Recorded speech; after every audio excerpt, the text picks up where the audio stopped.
Praise the lord. దేవునికి మహిమ కలుగును గాక.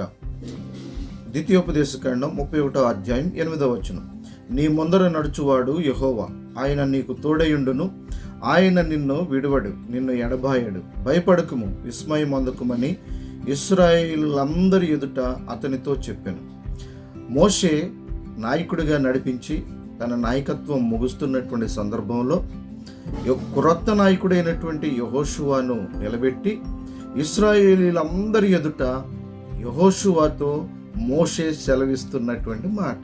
ఎందుకనంటే ఇశ్రాయేలీలను దేవుడు ఎలా నడిపించాడు? పగలు మేఘస్తంభముగాను, రాత్రి అగ్ని స్తంభముగాను ఉండి ఆయన నడిపించుకుంటూ వారి ముందు నడుచుచూ వచ్చాడు. దేవునికి స్తోత్రం. తన బిడ్డలైనటువంటి వారికి ఎంత కాపుదలనిచ్చి నడిపించాడో మనం చూస్తుంటున్నాం. అదే కాపుదల, అదే భద్రత, అదే నడక, అదే నీ ముందు కూడా అలాగుననే నీ దేవుడు నిన్ను నడిపించటానికి ఇష్టపడుతున్నాడు అని యెహోషువకు మోషే జ్ఞాపకం చేస్తున్నాడు. ప్రియమైనటువంటి వారలారా, దేవుడు మన ముందు కార్యాలు చేయగలిగినటువంటి వాడు, ఆయన మనతో ఉన్నాడు అన్నటువంటి ఆ సత్యాన్ని మనం మర్చిపోకుండా మన ముందు నడుస్తున్నాడు అనేటువంటి విషయాన్ని మనం జ్ఞాపకం చేసుకుంటూ మన ప్రయాణాన్ని కొనసాగిద్దాం. మనము కానాను యాత్రలో ముందుకు వెళదాం. దేవునికి స్తోత్రం.